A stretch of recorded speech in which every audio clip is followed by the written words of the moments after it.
Hello everyone, welcome back to the channel. This is part 2. This is Eyewitness Accounts from the Napoleonic Wars, Spain and Portugal, 1808 to 1814. We went back a little bit. Yeah, this has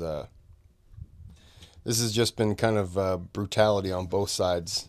You know, one side does something, the other side, they're just up in the ante. And it's not been pretty. You feel bad for the people who have to go through it. You know, the people who don't do that, who don't cross that line, but then get caught up in it. Because at the end, it's just war. It's not fair. It is what it is. So before we get started, if you can click the thumbs up button, that helps out tremendously. You can subscribe to the channel. You can click the thanks button, donate to the channel if you'd like to. If you donate, you can request a video in the comment section. Your name gets that sponsoring that video. You can still request. This was a requested video. You can still request in the comment section. You just don't get that extra shout out. All right, so let's finish this video up. You know, the right around here, so the ads, and we'll stop it there. Okay.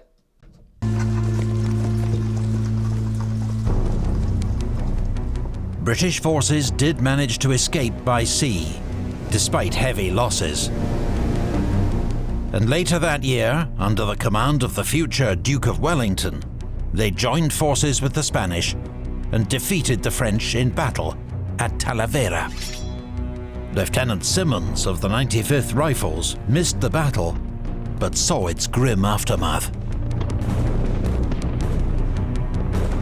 The horrid sights were beyond anything I could have imagined. Thousands dead and dying in every direction. Horses, men, French and English, in whole lines who had cut each other down. And, I'm sorry to say, the Spaniards butchering the wounded Frenchmen at every opportunity and stripping them naked, which gave admission to the attacks of myriads of pernicious flies and the heat of a burning sun. The fate of captured soldiers in a country where all armies were continually short of water and supplies could also be dire. Spanish private Juan Manuel Sarasa was taken prisoner near Badajoz in 1811. It would have been difficult to conduct the journey in a war's manner. It really seemed as if they wanted to starve us to death. When we set out each morning, we left behind the bodies of friends and comrades who had died in the night. Meanwhile, from the rear of the column, alas, there would come a constant rattle of shots. It was the French, finishing off the poor men who could not drag themselves along any further. Reduced to mere specters, we did our best to help one another along, for to fall behind meant certain death. But one by one, we were forced to abandon our friends and bid them farewell forever.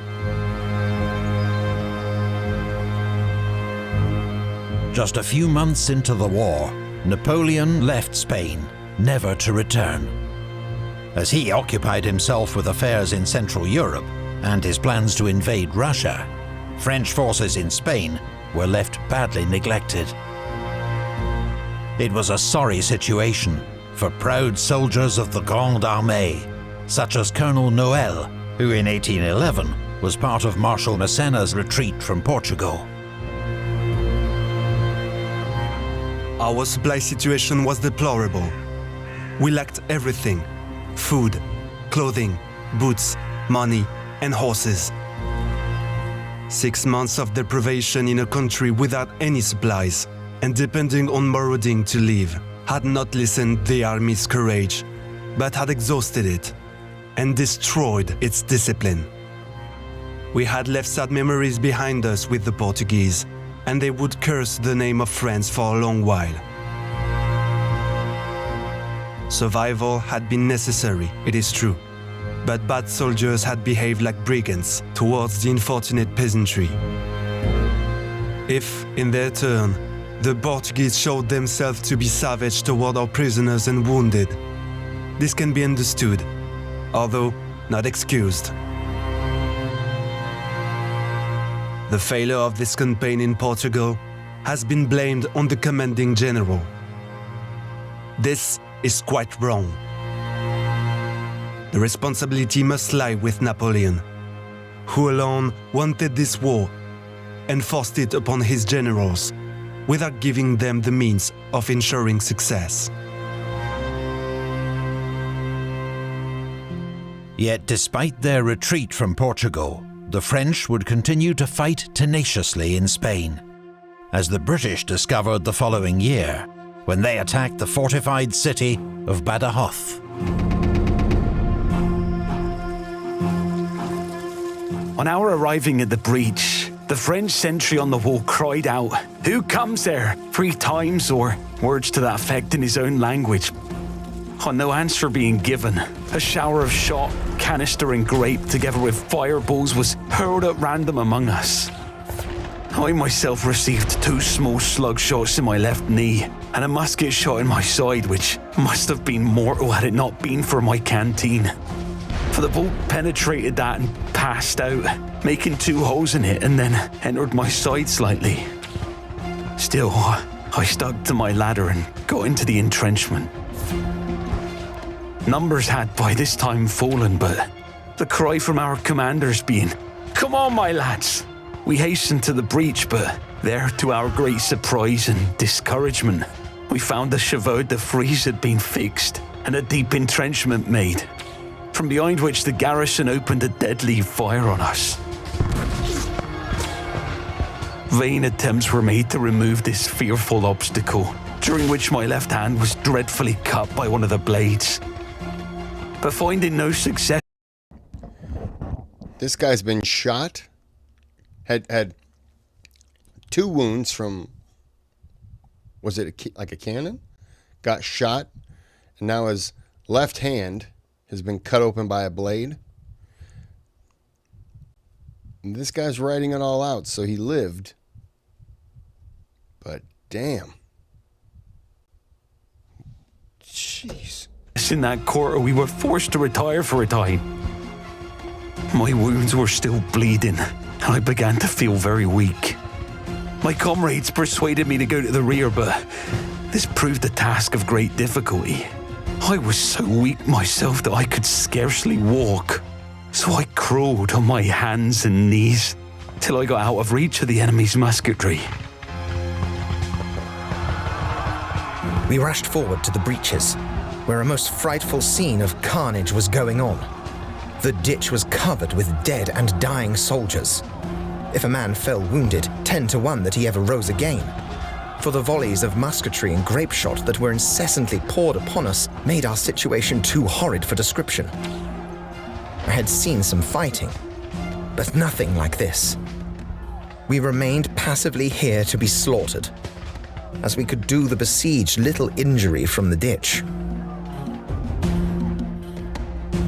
The British assault on Badajoz did finally succeed. Its fall paved the way for Wellington's advance into Spain in 1812, where he met the French in battle at Salamanca. British morale was sky high. There assuredly never was an army so anxious as ours was to be brought into action. They were a magnificent body of well-tried soldiers, highly equipped and in the highest health and spirits, with the most devoted confidence in their leader, and an invincible confidence in themselves. When the British advance began, that confidence was soon put to the test. A craggy ridge on which the French infantry were drawn up rose so abruptly that they could fire 4 or 5 deep. The fire of musketry was by far the heaviest I have ever experienced, and was accompanied by constant discharges of grape. An uninterrupted blaze was then maintained so that the crest of the hills seemed to be one long streak of flame. At the very first volley that we received, about 80 men of the right rear of my regiment fell to the rear in one group. The commanding officer immediately rode up to know the cause, and found that they were all wounded. The enemy's shot and shell were now making dreadful havoc. A Portuguese cadet who was attached to our regiment received a shell in the centre of his body, which, bursting at the same instant, literally blew him to pieces. Another poor fellow receiving a grape shot across his belly. His bowels protruded, and he was obliged to apply both his hands to the wound to keep them in. I shall never forget the expression of agony depicted in his countenance. Yeah, and now that's stuck in all of our heads too.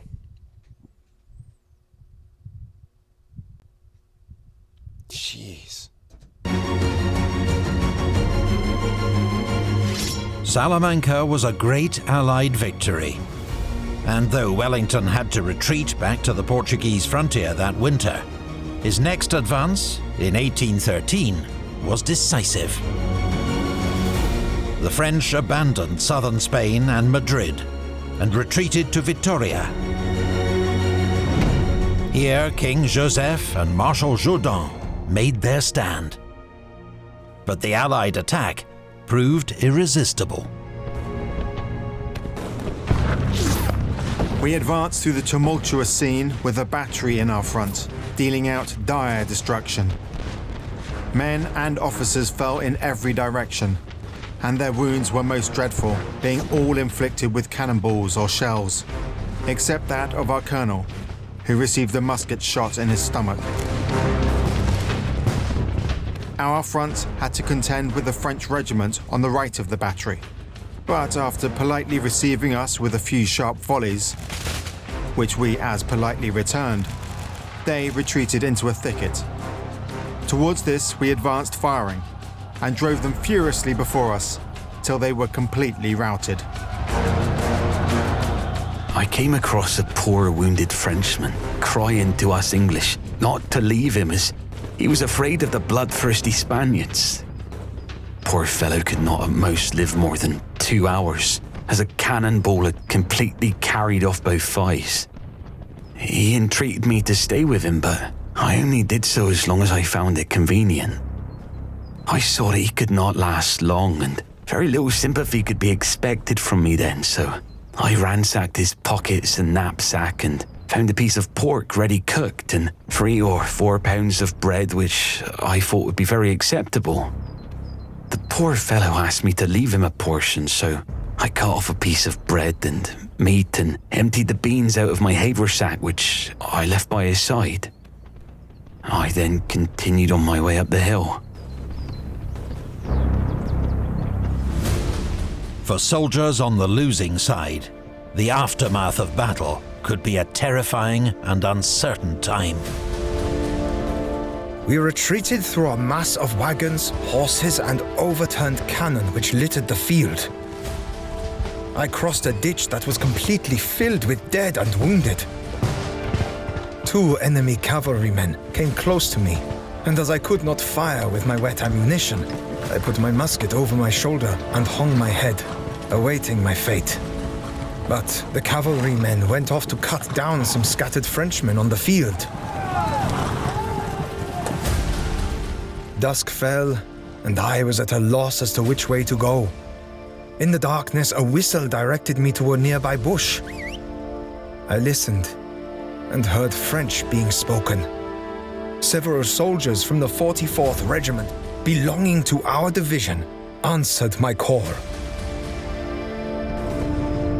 For some Allied soldiers, the aftermath of Vitoria was the opportunity of a lifetime, as King Joseph's entire treasury had been abandoned by the fleeing enemy. About dusk, the head of our column came suddenly on some wagons. Someone called out, "There are money carts!" No sooner were the words uttered than the division broke, as if by word of command. And in an instant, the covers disappeared from the wagons, and nothing was seen but a mass of inverted legs, while the arms were groping for dollars. For money, it certainly was. The scene was disgraceful, but at the same time ludicrous. I was sent to endeavor to clear one of these wagons, at which I at length succeeded. Not, however, until the money had disappeared. when to my surprise I discovered an officer at the bottom with his hands full of the precious metal. I shall not mention either his name or his regiment. Wellington's victory at Vitoria was the final, fatal blow to Napoleon's empire in Spain. There was bitter fighting still to come at San Sebastian and in the Pyrenees. But French defeat was now assured. Within a few months, British, Spanish and Portuguese troops would cross into France itself. The Peninsular War had been a long and bloody road. Many thousands of lives had been lost on all sides, some through violence, most from disease. Towns and villages had been laid waste, cities and churches looted, civilians massacred. The terrible effects of war were not quickly forgotten by the land, nor by those who lived through them.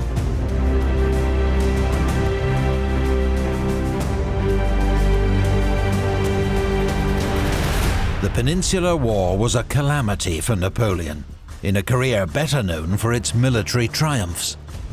And if you want to see Napoleon near his peak in a desperate battle that pushed him to the limit, look no further than our next video, the Battle of Marengo. I did the Battle of Marengo first. What the? Hey! Get off the cord. Move. Move. Stupid dog. Okay. Yeah, I did the Battle of Marengo first. I just kind of clicked on a video and I was like, oh, hey. And then I did it and then I was like, oh. That was 4 days ago. This is 11 days ago. Should have done them in the other order. Good job, Kris. All right. I'm not going to tell you what happened on that one. Let me move out of the way for a second. I just want to make sure.